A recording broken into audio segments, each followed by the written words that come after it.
But already दुनिया chaos ही है, दुनिया में अच्छाई कहाँ है जी। के साथ एक छल किया जा रहा है। दरअसल इंसानों को एक धोखे में रखा जा रहा है। बैठा हुआ है वो बहुत ही निर्दयी है, वो बहुत ही खूंखार है, वो बहुत ही अत्याचारी है, वो बहुत ही नकारात्मकता की चोटी के चीज़ों का वो समावेश है जी। उनके अंदर रत्ती भर अनुकंपा नहीं है, रत्ती भर प्रेम नहीं है, रत्ती भर उनके अंदर पॉजिटिव कुछ भी नहीं है। एक्चुअल पर्पस क्या है इंसान का? एक्चुअल पर्पस सिर्फ एक ही है, आप एक फूड फैक्ट्री हो, आप खाना बनाते हो राजा के लिए।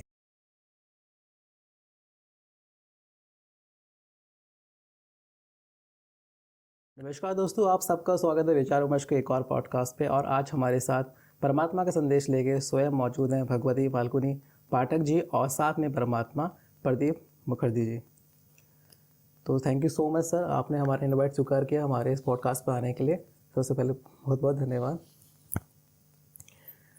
तो सर, सबसे पहले मैं आपकी बुक की बात करूँगा। मैंने आपकी बुक पढ़ी और काफ़ी इंटरेस्टिंग थी और मुझे चीज़ जो समझ में आई इस चीज़ की, तो सर इसमें जो कॉन्सेप्ट है कि परमात्मा का सन बेटा जो राजा है उसने पूरा माया जाल रचा है, सपना देख रहा है, तो सर इसका मतलब ये है कि ये पूरी दुनिया एक मैट्रिक्स है। तो थोड़ा सा उसको अगर आप प्रकाश डालें इसके ऊपर तो। ओके। तो सबसे पहले मैं व्यूअर्स को ये बात को क्लियर करना चाहता हूँ, क्योंकि इन्होंने हम दोनों का परिचय करवाया भगवती और परमात्मा के रूप में। जो भी दर्शक इसको देख रहे हैं, तुरंत उनका मन में एक सवाल उठेगा, एक मनुष्य को ये दो नाम से क्यों बुलाया जा रहा है? अगर ये दो नाम इस्तेमाल हो रहा है वो सिर्फ परमात्मा की मर्ज़ी से हो रहा है।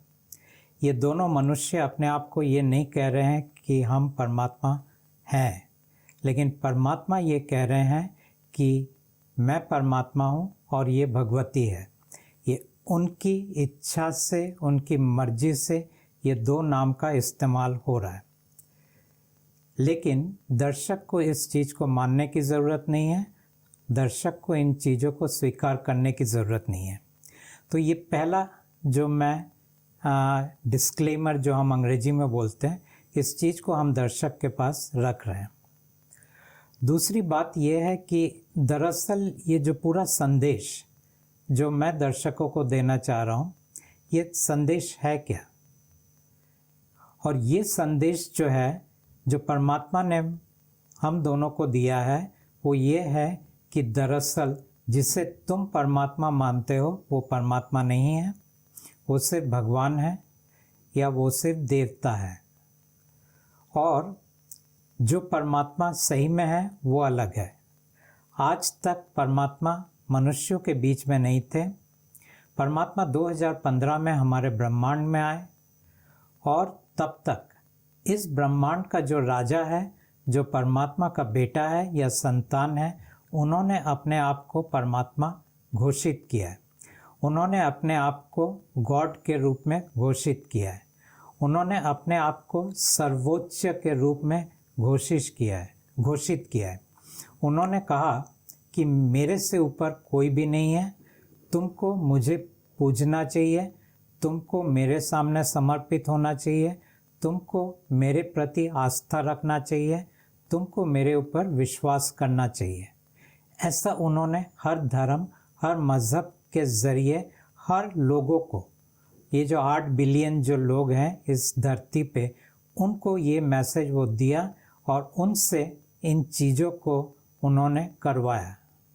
इसी बीच 2015 में परमात्मा आए और जब परमात्मा आए तब उन्होंने मुझे और इनको चुना इस बात को बताने के लिए कि दरअसल इंसानों के साथ एक छल किया जा रहा है, दरअसल इंसानों को एक धोखे में रखा जा रहा है, दरअसल इंसानों को कहा जा रहा है कि जो तुम हो वो बहुत ही महत्वपूर्ण हो, तुम्हारे पास अपनी मर्जी है, तुम्हारे पास अपनी स्वतंत्रता है, तुम जो चाहो बन सकते हो, तुम जो चाहो कर सकते हो, तुम्हारे ऊपर किसी का कोई अंकुश नहीं है, तुम्हारे ऊपर किसी का कोई कंट्रोल नहीं है और तुम अपने मर्जी के मालिक हो।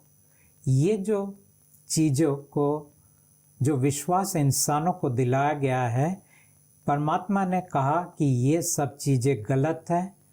इंसान के ऊपर पूरा अंकुश है उनके बेटे का, और उनका बेटा यानी ब्रह्मांड का राजा, और इस ब्रह्मांड का राजा के अधीन में मनुष्य रहता है। और इस तरह हमारा और परमात्मा के बीच का संवाद शुरू हुआ, जिसको मैंने मेरे किताब द मैसेज फ्रॉम गॉड या परमात्मा का संदेश में मैंने पेश किया। जी बिल्कुल। तो आज तक जो मनुष्य जिनकी पूजा करते हैं धर्मों के अनुसार, अलग अलग उनके हैं, तो वो क्या गलत परमात्मा या ईश्वर की पूजा कर रहे हैं, उनको मान रहे हैं? गलत शब्द को तो मैं इस्तेमाल नहीं करूँगा। मैं ऐसा कहूँगा कि जब तक परमात्मा नहीं थे इस ब्रह्मांड के अंदर, तब तक वो राजा ही मनुष्य के लिए सब कुछ था। तब तक उस राजा के पास ही मनुष्य को जाना अनिवार्य था। तब तक वो राजा का पूजा करना ही मनुष्य का एकमात्र विकल्प तो नहीं कहूँगा, लेकिन एकमात्र क्या कहते हैं, फोर्स टू डू दैट। थोड़ा सा मेरा हिंदी गड़बड़ है, प्लीज़ माफ़ कीजिएगा। तो मनुष्य के लिए एक अनिवार्य कर दिया कि तुम्हें मेरा ही पूजा करना पड़ेगा। अब मेरा मतलब कौन, यानी राजा। तो राजा को आप कौन से नाम से जानते हो? हिंदू राजा को महादेव के नाम से जानते हैं, मुसलमान राजा को अल्लाह के नाम से जानते हैं, ईसाई राजा को फादर के नाम से जानते हैं, सिख राजा को वाहेगुरु के नाम से जानते हैं, पारसीज राजा को आहुरा माजदा के नाम से जानते हैं, यहूदी राजा को जिहोवा के नाम से जानते हैं। तो इस तरह अलग अलग नाम से अपने आप को पेश करते हुए एक ही शख्स ने अलग अलग मज़हब रचे, अलग अलग तरह से इंसानों को मजबूर किया कि तुम्हें मेरा पूजा करना पड़ेगा और मैं तुम्हारा पूरा ख्याल रखूँगा, मैं तुम्हारी पूरी सुरक्षा करूँगा, मैं तुम्हारे लिए सब कुछ करूँगा। और इस वादे के कारण इंसान उसी के पास अपना हर दर्द, हर समस्या, हर दुख, हर कहानी को लेके जाता है कि आप कुछ करो। लेकिन मुश्किल ये है कि क्या वो सही में करता है? अगर करता होता तो फिर आज इस पृथ्वी के ऊपर लोगों के इतने दुख ना होते, इतनी कष्ट नहीं होता, इतना दुर्दशा नहीं होता, इतनी अराजकता नहीं होता, इतने सारे जो लोगों के ऊपर टॉर्चर किया जा रहा है वो नहीं होता, इतने सारे लोगों को गलत मार्ग पे ले जाया जा रहा है वो नहीं होता, इतना हिंसा नहीं होता, ये सब चीज़ें नहीं होते। सच में अगर राजा चाहता था एक पल के अंदर वो ये हर चीज़ को बंद कर सकता है, हर चीज़ को वो ख़त्म कर सकता है, हर चीज़ को मिटा सकता है। लेकिन राजा का मंशा ये है, और ये परमात्मा ने भी कहा, और इन चीज़ों को हम दोनों ने पूरी तरह जाना कि राजा का मंशा है सिर्फ एक, इंसानों को दुख देना, दर्द देना, परेशानी देना और हर तरह के पीड़ा और यातना के अंदर से इंसान को गुजरना। यही राजा का मंशा है। तो सर, ये ब्रह्मांड का जो राजा है, तो इसका अपने पिता से क्या दुश्मनी या क्या उनके अगेंस्ट क्यों गए, और इसमें ब्रह्मांड के अंदर हम मनुष्य का राजा के किसे क्या संबंध है? ओके, तो पहला सवाल कि राजा और उनके पिता के बीच में क्या हुआ, और दूसरा सवाल कि इंसान का राजा और परमात्मा के साथ क्या संबंध है। तो पहले सवाल का जब मैं जवाब दे रहा हूँ वो ये है कि जब राजा बहुत महत्वाकांक्षी है, राजा अपने मन मर्जी से चलता है, राजा बगावत के अंदर जीता है, राजा के अंदर नकारात्मकता कूट कूट के भरा हुआ है, उसके अंदर कोई अच्छाई नहीं है। राजा अपने पिता के विपक्ष में हर वक्त चला है। जो भी उनके पिता ने कहा, राजा ने उसको स्वीकार नहीं किया। राजा अपने पिता जैसा बनना चाहता है। राजा वो सब कुछ करना चाहता है जो उनके पिता करते हैं, लेकिन उनके पिता ने कहा, पिता यानी परमात्मा ने अपने बेटे को कहा कि ठीक है, तुम्हें अगर यही सब करना है, मेरे घर के अंदर रह के तुम ये नहीं कर सकते, तुम्हें मेरे घर के बाहर जाना होगा। और इस तरह परमात्मा ने अपने बेटे को अपने घर के बाहर निकाल दिया। निकालते वक्त उनके साथ बहुत सारे आत्माओं को निकाल दिया। आत्माओं को इसलिए निकाला क्योंकि ये आत्मा भी अपने पिता के विपक्ष में गए थे। परमात्मा ने बार बार इन आत्माओं को कहा कि राजा की तरफ आकृष्ट मत होना, लेकिन परमात्मा फिर भी राजा की तरफ आकृष्ट हुए। और फिर परमात्मा ने कहा कि ठीक है, तुम्हें अगर राजा के साथ ही रहना है, तुम भी राजा के साथ मेरे घर से बाहर जाओ। और उनके साथ उन्होंने 21 ब्रह्मांड राजा को दे दिए। बोले ये तुम्हारे अपने प्लेग्राउंड है। प्लेग्राउंड मतलब खेलने का जगह है। यहाँ तुम जो चाहो वो खेल सकते हो, जो चाहो कर सकते हो, जो तुम्हारी मर्जी है वो यहाँ पे कायम रहेगा। मैं यानी परमात्मा तुम्हारे अंदर, तुम्हारे बीच में कभी नहीं आऊँगा। तो इस तरह राजा और उनके पिता परमात्मा, उन दोनों के बीच में ये शुरू हुआ। राजा बाहर आ गए, परमात्मा अपने घर में है। और परमात्मा कभी भी राजा के पास नहीं आए थे तब तक, जब तक कि आत्माओं ने कहा कि पिताजी अब हम आपके पास वापस आना चाहते हैं। लेकिन राजा ने आत्माओं को वापस आने को मंजूरी नहीं दिया। और इस हालत में परमात्मा को यहाँ आना पड़ा, इस ब्रह्मांड में आना पड़ा। और आने के बाद उन्होंने अपने बेटे को वापस जाने का पूरा कार्य को पूरा किया। तो ये तो था जो उन दोनों के बीच में जो हुआ। अब मनुष्य कहाँ आते हैं इन सब के बीच में। अब राजा ने जितनी भी योनियां बनाई, जो कहते हैं कि करीबन 84 लाख योनि ऐसा कहा जाता है, वो जितना भी नंबर हो उतना इम्पोर्टेंट नहीं है। मतलब बहुत योनियां राजा ने बनाई, उसमें से एक योनि मनुष्य। अब ये जो मनुष्य है दरअसल दो सर्वोच्च व्यक्ति तो नहीं बोलूँगा, अंग्रेजी में हम कहते हैं इंडिविजुअल्स, उन दोनों की रचना है। पहला परमात्मा का रचना ये इतना है कि हमारा जो ऊर्जा शरीर है, जिसको हम सटल एनर्जी बॉडी अंग्रेजी में कहते हैं, ये ऊर्जा शरीर परमात्मा ने अपने आकार में उन्होंने बनाया। और ये बनाने के बाद उन्होंने एक ही मनुष्य को बनाया। और उन्होंने उस ऊर्जा शरीर को उन्होंने राजा को दिया। और राजा से कहा इसकी बाकी रचना तुम पूरा करोगे। तो राजा को क्या पूरा करना पड़ा? हमारा ये भौतिक शरीर, हमारा मन, हमारा चरित्र, ये 3 चीज़ें राजा ने बनाया परमात्मा के ऊर्जा शरीर के ऊपर। दूसरी बात जो परमात्मा ने राजा से कहा कि तुम अब से मृत्यु को प्राप्त होंगे। अब तक तुम अमर थे, लेकिन अब तुम, अंग्रेजी में हम शब्द इस्तेमाल करते हैं मॉर्टल मतलब जिनका मृत्यु निर्धारित है। तो राजा का मृत्यु निर्धारित है।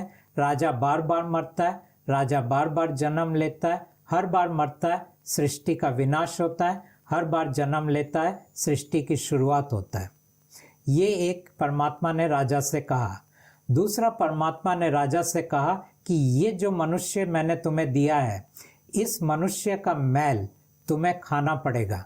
अब ये मैल क्या है? अंग्रेजी में हम इसको कहते हैं ग्राइम।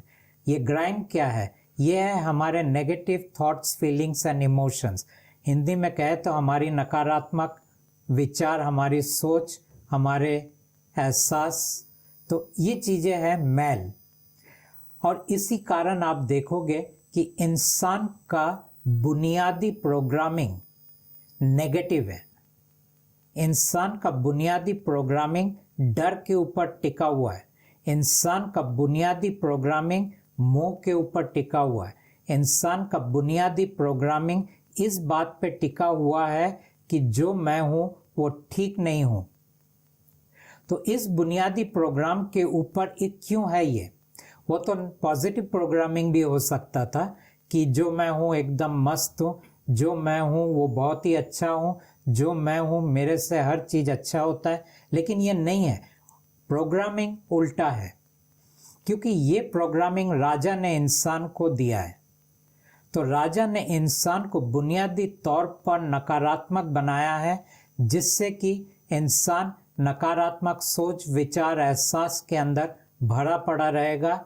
उसके एक्शंस नकारात्मक होंगे, नकारात्मक यानी नेगेटिव, और इस तरह इंसान राजा का खाना बनाएगा। तो ये है इंसान की रिलेशनशिप परमात्मा और राजा के बीच में। सर इसलिए कहते हैं एनर्जी जो ना क्रिएट होती है ना डिस्ट्रॉय होती है, क्योंकि परमात्मा के थ्रू वो पहले से ही बनाई गई है। हाँ, साइंस कहता है कि एनर्जी कभी भी लुप्त नहीं होता है। वो हर वक्त अपना रूप बदलता है, रंग बदलता है, क्वालिटीज बदलता है, लेकिन एनर्जी हर वक्त रहता है। ये बात एक हद तक सही है। किस हद तक सही है ये भी मैं आपको थोड़ा सा बता दूं।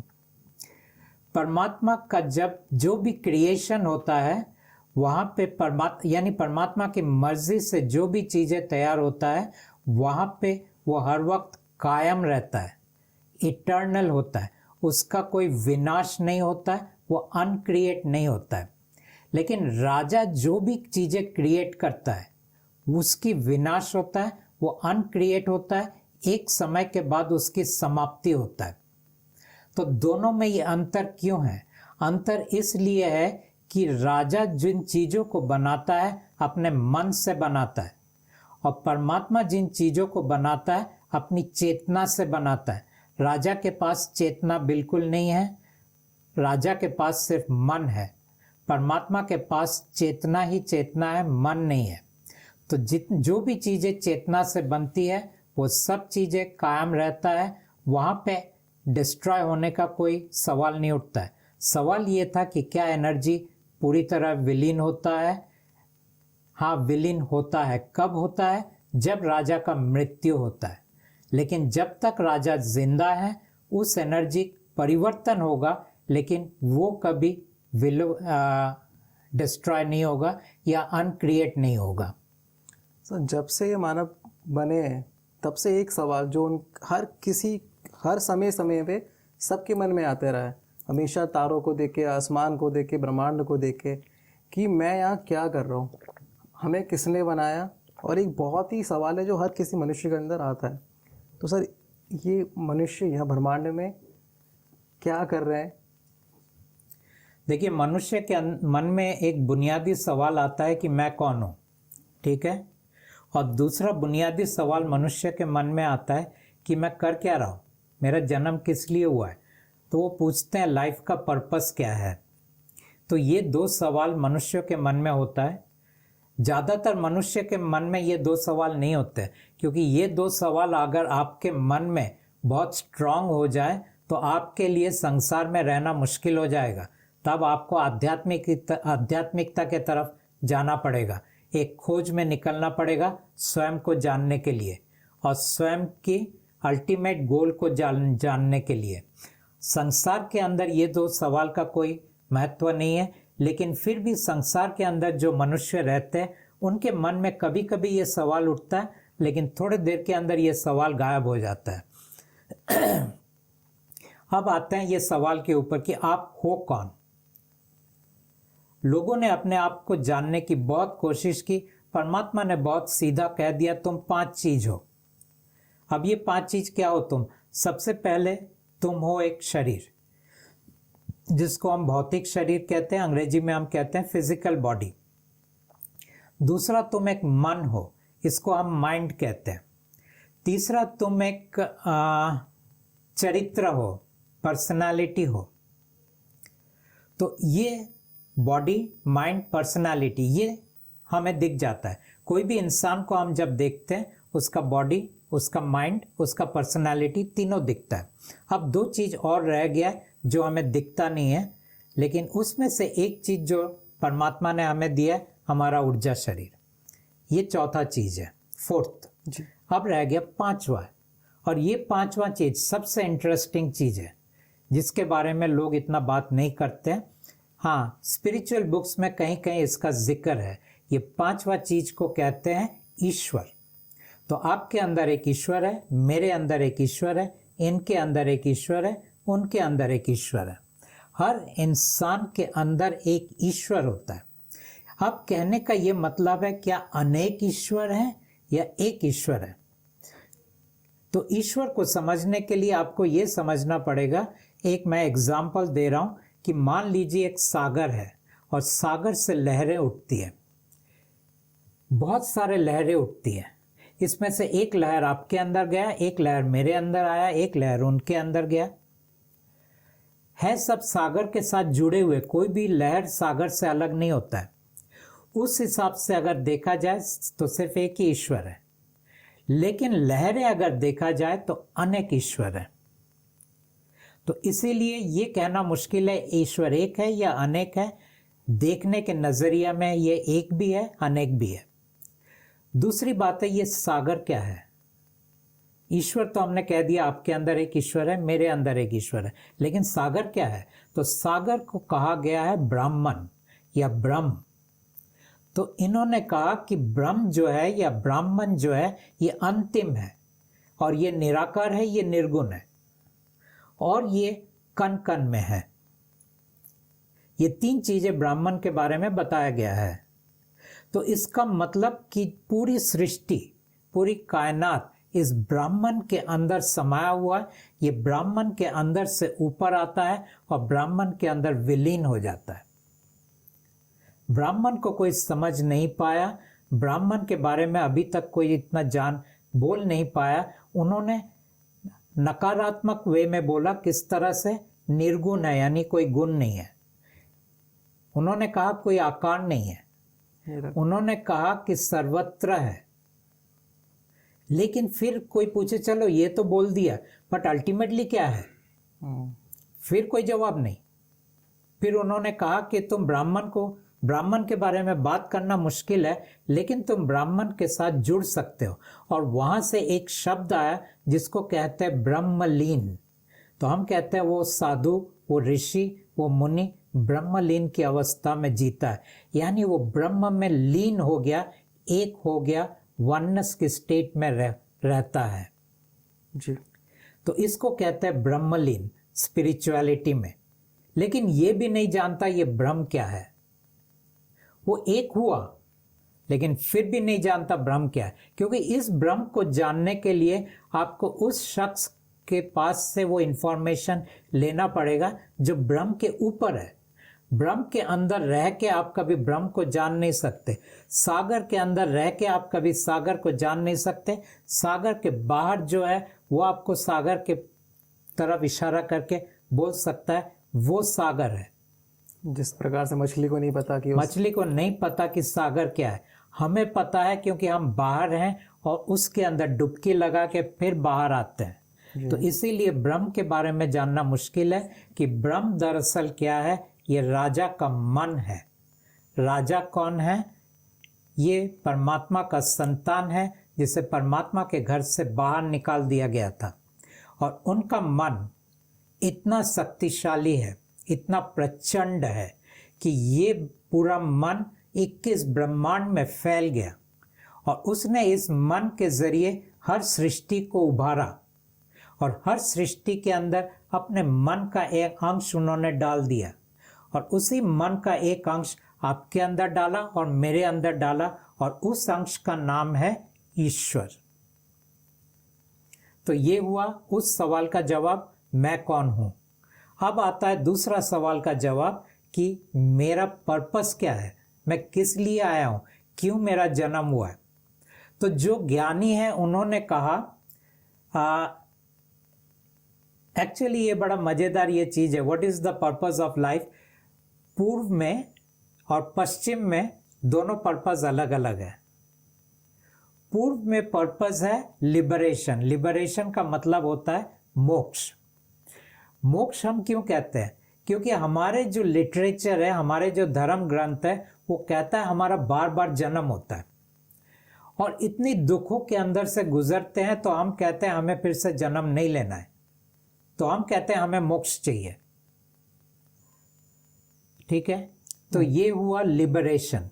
लेकिन पश्चिम यानी अब्राहमिक रिलीजन, जी, जिसको हम कहते हैं Jewish religion, Christian religion and Islam religion, ये तीन में कहते हैं ना ना, जन्म तो एक ही है, बार बार नहीं होता है।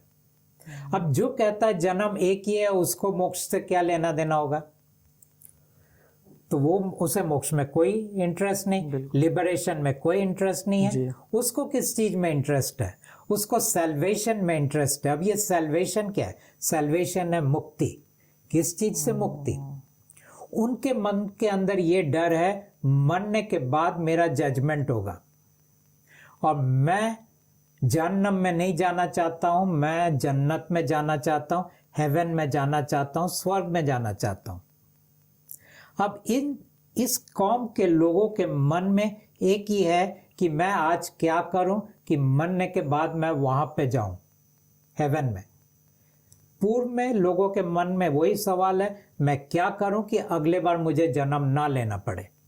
अब दोनों का देखिए पर्पस ऑफ लाइफ डिफरेंट है, ठीक है। लेकिन एक्चुअल पर्पस क्या है इंसान का? एक्चुअल पर्पस सिर्फ एक ही है। आप एक फूड फैक्ट्री हो, आप खाना बनाते हो राजा के लिए, उसके सिवा आपका कोई पर्पस नहीं है। ना कहीं मोक्ष है, ना कहीं मुक्ति है। और इस बात को जानने के लिए फिर मुझे बहुत सारी बातें करनी पड़ेंगी। उसके लिए मैं कहता हूँ ये किताब पढ़ लो, सब कुछ इस किताब में दिया हुआ है। लेकिन फिर भी मैंने सार बता दिया, बॉटम लाइन बता दिया। इंसान का एक ही पर्पस है, राजा के लिए खाना बनाना।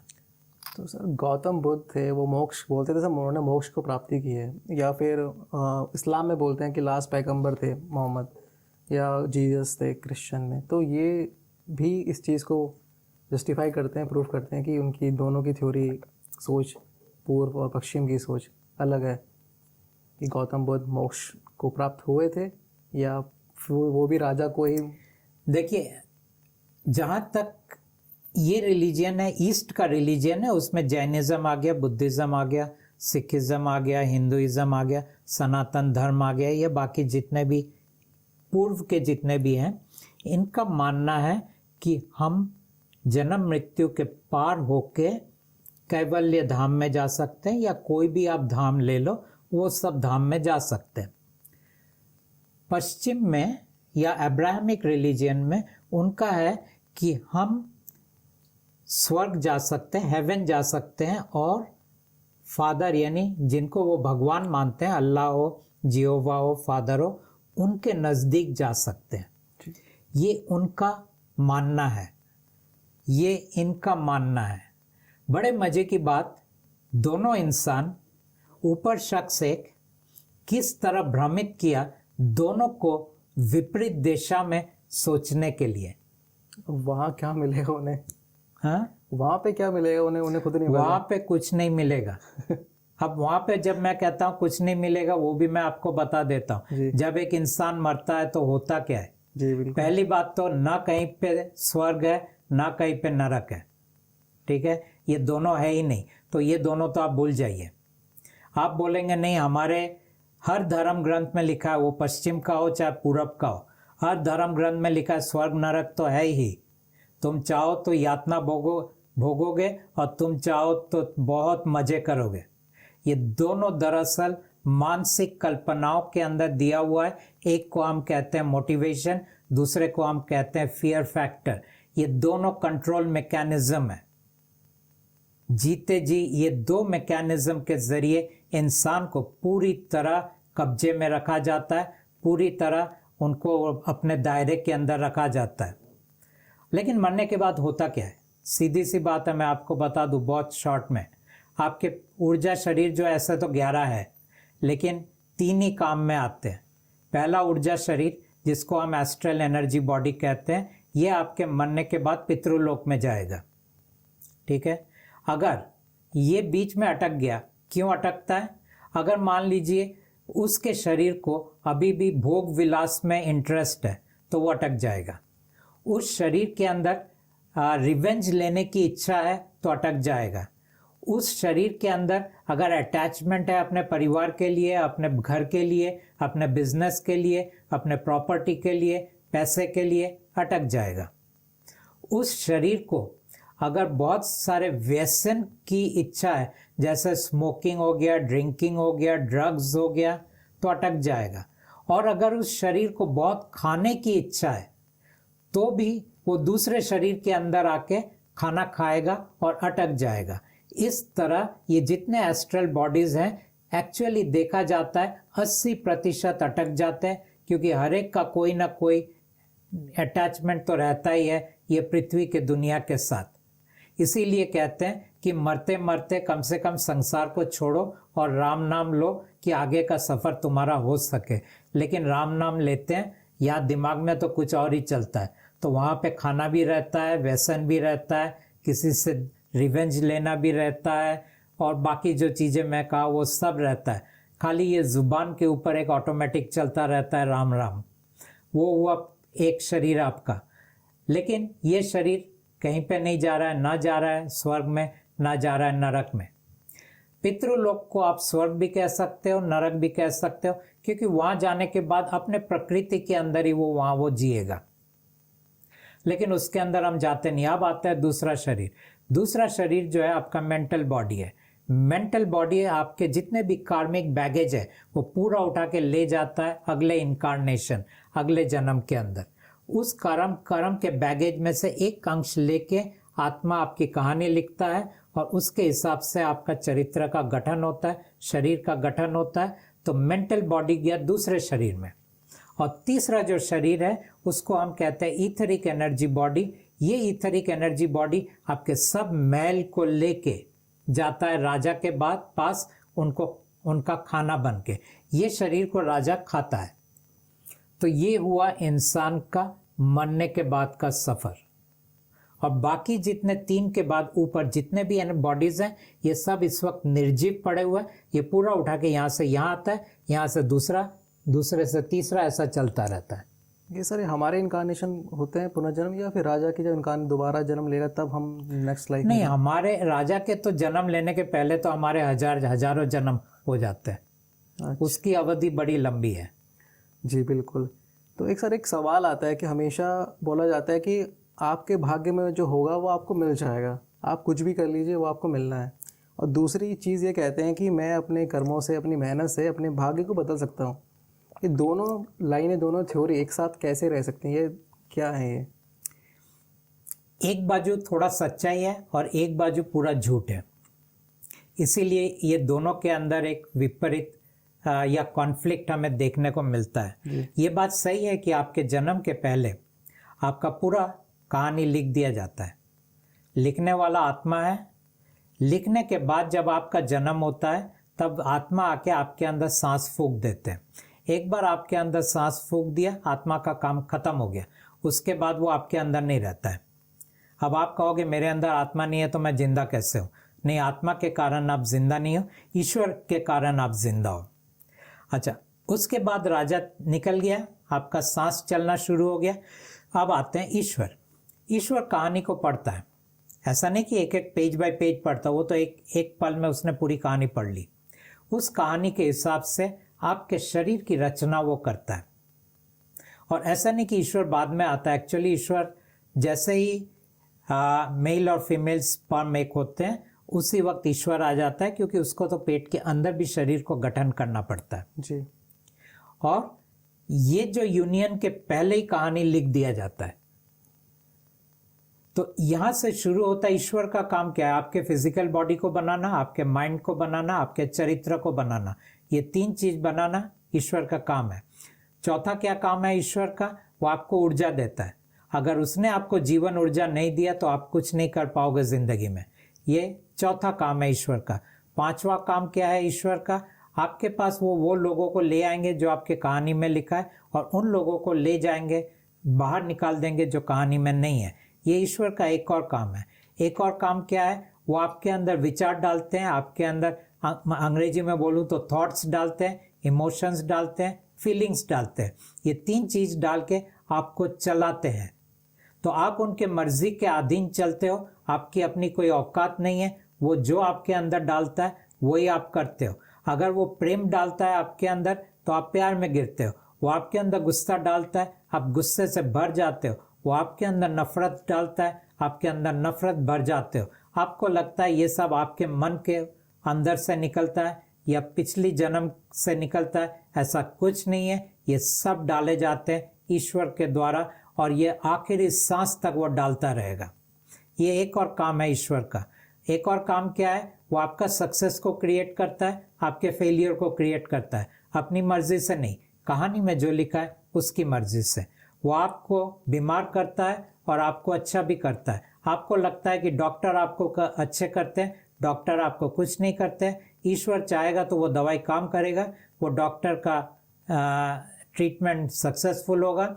ईश्वर नहीं चाहेगा, वो दवाई आपके अगेंस्ट में जाएगा, वो डॉक्टर का ट्रीटमेंट आपके अगेंस्ट में जाएगा।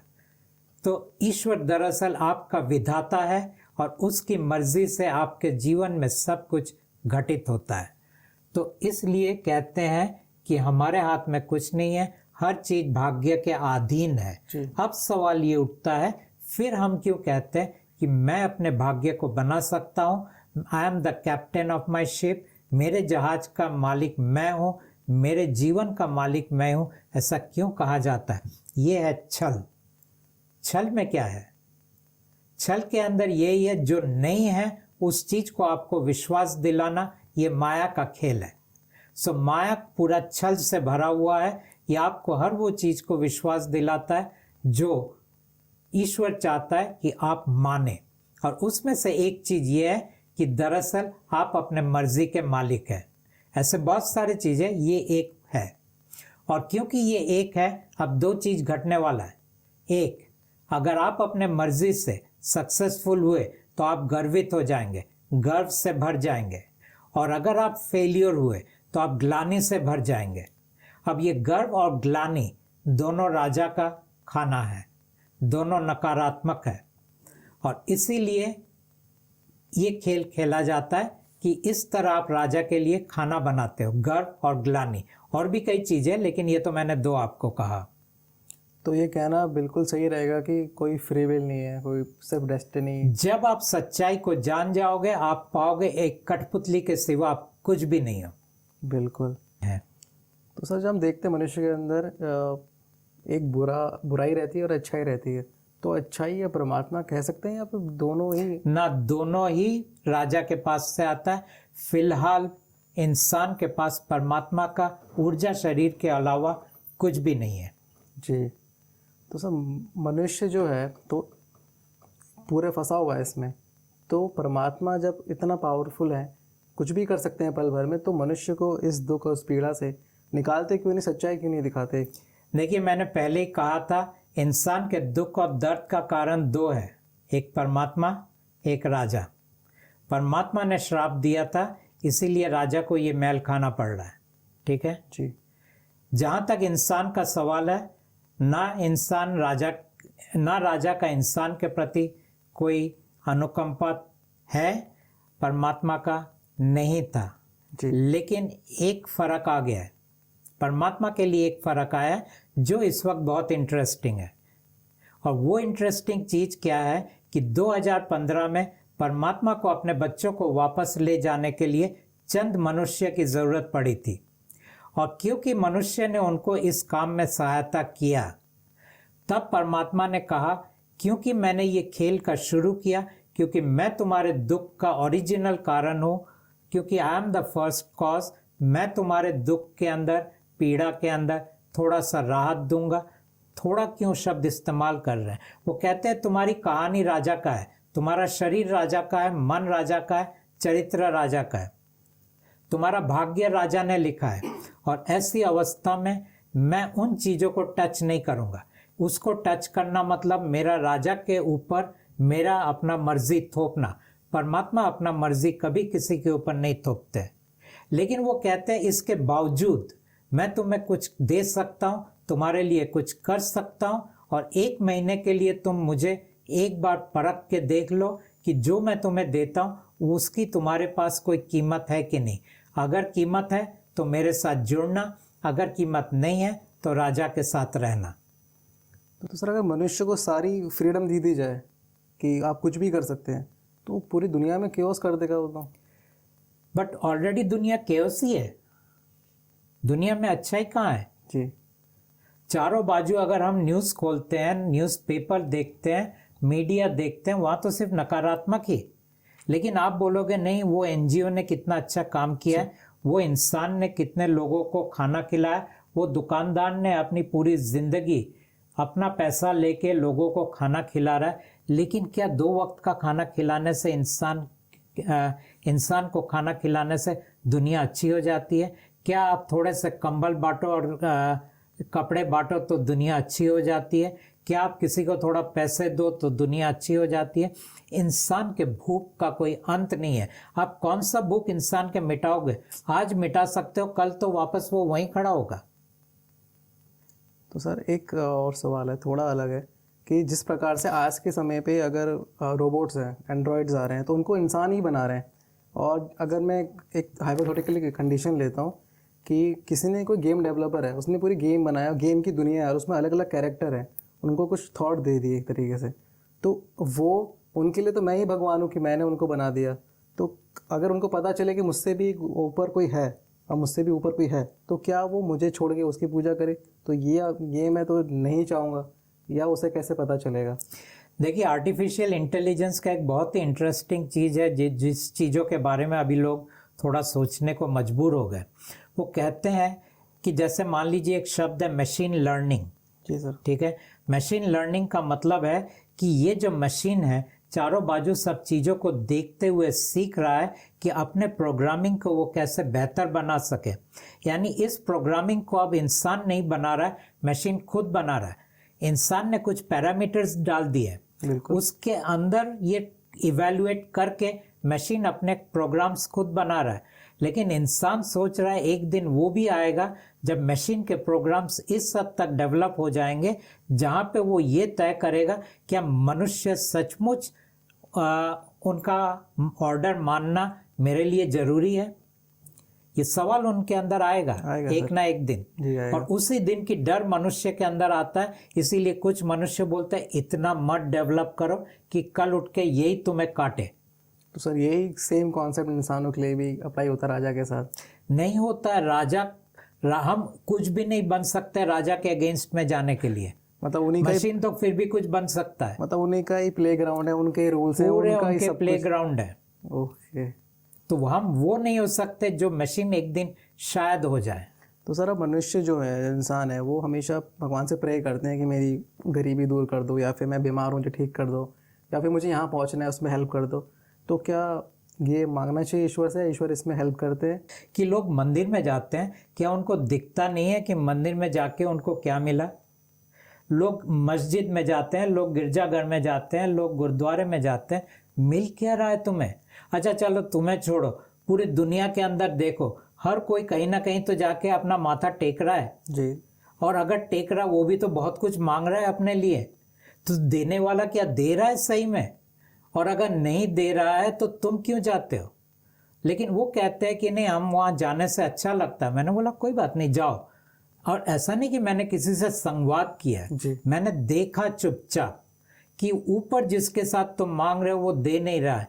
ये तो आज मुझे पता चला कि ऊपर जो बैठा हुआ है वो बहुत ही निर्दयी है, वो बहुत ही खूंखार है, वो बहुत ही अत्याचारी है, वो बहुत ही नकारात्मकता की चोटी के चीजों का वो समावेश है जी। उनके अंदर रत्ती भर अनुकंपा नहीं है, रत्ती भर प्रेम नहीं है, रत्ती भर उनके अंदर पॉजिटिव कुछ भी नहीं है। और ऐसे अवस्था में उनकी हम पूजा करते हैं और सोचते हैं वो हमारा भलाई करेंगे। तो सर ये बोलते हैं देर है अंधेर नहीं है, वो भी गलत है। वो भी गलत है ना, देर सिर्फ अंधेर ही अंधेर है। तो सर ईश्वर से हम प्रार्थना करते हैं बुक्स के थ्रू, प्रेइंग कार्ड्स के थ्रू, आपके थ्रू, तो ईश्वर हमें क्या प्रदान करेंगे? देखिए, आप ईश्वर के साथ प्रार्थना नहीं करते। मैं जरा बता दूं, क्योंकि ये सवाल आपने किया जी। कि ये किताब में कौन है और हमारे अंदर जो है वो जी, कौन जी, है, बिल्कुल। दोनों में अंतर क्या है। तो परमात्मा ने कहा कि सबसे पहले अगर आप ये जिसको हम गॉड कहते हैं या परमात्मा कहते हैं, भगवान कहते हैं, इनको थोड़ा समझ लो। ये है कि सबसे जो नीचे जो है, सबसे नीचे ये है सब देवता, जिनकी पूजा सब हिंदू करते हैं, सब नेचर लवर्स करते हैं, हम उनको पैगन्स बोलते हैं, ग्रीक्स करते हैं। तो ये सब देवता है, एंजल है, यही है। इसके अंदर शिव भी आ गए, इसके अंदर दुर्गा आ गए, इसके अंदर राम आ गए, कृष्णा आ गए, ये सब आ गए। ठीक है, ये सबसे नीचे देवता। जी। उसके ऊपर कौन है? आत्मा। आत्मा कहाँ से आ गया? अभी कुछ लोग बोलते हैं कि भगवान मंदिर में है, उनके लिए ये देवता। कुछ लोग बोलते हैं नहीं, मंदिर नहीं, भगवान मेरे अंदर है, मुझे मंदिर जाने की जरूरत नहीं है। ये वो लोग हैं जो अपने आप को आध्यात्मिक बोलते हैं। जी। वो स्वयं को जानने की कोशिश कर रहे हैं, स्वयं से एक होने की कोशिश कर रहे हैं। उनका भगवान उनके अंदर है, उनको लगता है आत्मा मेरे अंदर है और मैं आत्मा से एकाकार होऊंगा, वननेस के स्टेट में आऊंगा। यह है दूसरी बात यह है कि आत्मा अमर है, देवता नश्वर है, इसीलिए आत्मा देवता के ऊपर है। लेकिन तीसरा जो है वो भी एक देवता है, लेकिन महादेव है, वो देवताओं का राजा। और आत्मा सब इस देवताओं के राजा के अधीन है, क्योंकि इसकी शक्ति अपरंपार है। इसके शक्ति के सामने हर कोई अपना सर झुकाता है। इसके ऊपर ब्रह्मांड के अंदर कोई नहीं है। ये है राजा। फिर मैं कह देता हूं ये राजा कौन है। हिंदू महादेव बोलते हैं, मुसलमान अल्लाह बोलते हैं, क्रिश्चियन पे फादर बोलते हैं, यहूदी उनको जेहोवा बोलते हैं और पारसी उनको आहुरा माजदा बोलते हैं। ये है एक शख्स जो सबसे ऊपर, लेकिन परमात्मा उसके भी ऊपर। ये तो परमात्मा का संतान है जी। और परमात्मा के अगेंस्ट में गया तो परमात्मा ने निकाल दिया जी। तो ये फॉलन गॉड है। लेकिन अब गॉड नहीं रहे, क्योंकि गॉड नाम उसके लिए इस्तेमाल किया जाता है जिनकी कोई मृत्यु नहीं होती है। ये तो नश्वर है, इनकी मृत्यु होती है जी। तो ये है हायरार्की। अब इस हायरार्की में ये जो है ये है परमात्मा। ईश्वर आपका वो नंबर 2 वाले का एक एक्सटेंशन है। जब आप ईश्वर से मांगते हो कुछ, राजा से मांगते हो। जब आप देवताओं की पूजा करते हो, राजा की पूजा करते हो। जब आप आत्मा की पास आने की कोशिश करते हो, राजा के अधीन रहते हो। तो हर चीज में राजा। तो सर, इंसान जो है, मनुष्य है, तो अगर मैं इनको बोलूं, अगर ऑप्शन दिया जाए कि 2 भगवान है, एक आपकी सारी इच्छा पूरी करेगा, एक आपकी ज़िंदगी जैसे चल रही है चलने, उसमें दखलंदाजी नहीं करने वाले वो ईश्वर, तो इंसान क्या चूज़ करेगा? देखिए, सबसे पहले तो ये चॉइस है भी नहीं। क्यों नहीं है? ना राजा आपकी सब इच्छाओं को पूरी करेगा और ना परमात्मा आपकी सब इच्छाओं को पूरी करेगा। परमात्मा कहते हैं कि तुम अगर मेरे पास आए, ना मैं तुम्हारी इच्छाओं को पूरी करूंगा, ना तुम्हारी मनोकामना को पूरी करूंगा, ना तुम जो चाहते हो वो चीजें मैं तुम्हें दूंगा, लेकिन मैं जो दूंगा वो इन तीनों से बेहतर होगा। ये अलग बात है, तुम उसे अप्रिशिएट करोगे या नहीं करोगे वो तुम तय कर लो। तुम्हें लगे ये काम का नहीं है तो मेरे पास मत आना, उसके पास ही रहना जिसके पास जाके तुम तुम्हारी हर फरियाद पेश करते हो। वैसे भी वो तुम्हारी सुनती नहीं है, और ना मानो उसे तो पूरे दुनिया को देख लो क्या दुर्दशा है। सर, मनुष्य कभी इस चीज़ को समझ पाएंगे? मुश्किल है। जैसे कि मान लीजिए मैं ये बातें कर रहा हूँ जी।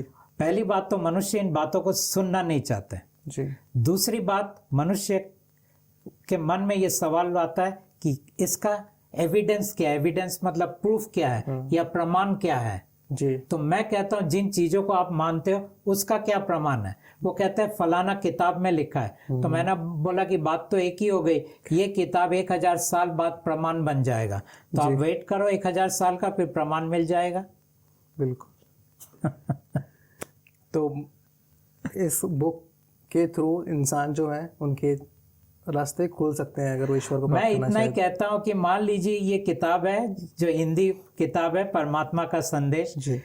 मेरा व्यूअर से एक ही रिक्वेस्ट है कि ना आप मेरी बातों को माने। वैसे भी आप मुझे जानते नहीं है तो आप जानेंगे कैसे कि मैं एक अच्छा इंसान हूँ या बुरा इंसान हो, उसे आप छोड़ो। आपके सामने मैं ये किताब रख रहा हूँ, ये किताब को मैं हर वक्त कहता हूँ कभी मत पढ़ो। एक ऑथर है, एक लेखक है जो लोगों को कह रहा है मेरे किताब मत पढ़ो। वो कह रहा है इस किताब से बात करो, ये एक जीवंत किताब है। क्या बात करोगे? आपके दुख दर्द परेशानी, आपकी बेचैनी, आपकी तनाव, इन चीज़ों के बारे में इनसे बात करो। आपकी मनोकामना इनके सामने मत रखो, ये नहीं देते हैं, मैं बार बार बोलता हूँ, वो सब छोड़ो। मनोकामना पूरा ना होने के कारण आपके अंदर क्या हो रहा है, उन चीज़ों को इनको बोलो। और उसके बाद 1 महीने के बाद रिपोर्ट कार्ड तैयार करो। वो रिपोर्ट कार्ड में ये जो देते हैं, लगे वो काम का है इस्तेमाल करो, लगे काम का नहीं है मत करो, ये किताब को रहने दो। अब ये किताब मिलेगा कहाँ? आपको कोई बुक स्टॉल में ये नहीं मिलेगा, ये आपको खरीदना पड़ेगा एक वेबसाइट के अंदर से जिसका नाम है alakgod.com, यानी ALAKH अलक god.com। ये वेबसाइट में आपको ये किताब मिल जाएगा। अगर आप ये किताब नहीं खरीदना चाहते, हम तो बोलते हैं मत खरीदो, ठीक है। हम नहीं चाहते कि आप ये किताब को खरीदो, हम आपको कहते हैं आप ये हीलिंग कार्ड को इस्तेमाल करो जो फ्री है। और ये हीलिंग कार्ड को आप डिजिटली डाउनलोड कर लो आपके मोबाइल में, और इस हीलिंग कार्ड से वही बात करो जो मैंने इस किताब के बारे में कहा, और फिर आप देखो आपकी ज़िंदगी में क्या परिवर्तन आ रहा है, क्या हो रहा है। अगर ये लगे आपका हीलिंग कार्ड ने आपको कुछ दिया है तो चाहो तो बाद में ये किताब आप खरीद लेना, ना चाहो तो छोड़ देना। ये हीलिंग कार्ड अपने आप में काफ़ी है, आप जिंदगी भर इनके साथ बात कर सकते हो और आप परमात्मा के साथ रह सकते हो। इतनी मैं व्यूअर्स को संदेश देना चाहता हूँ।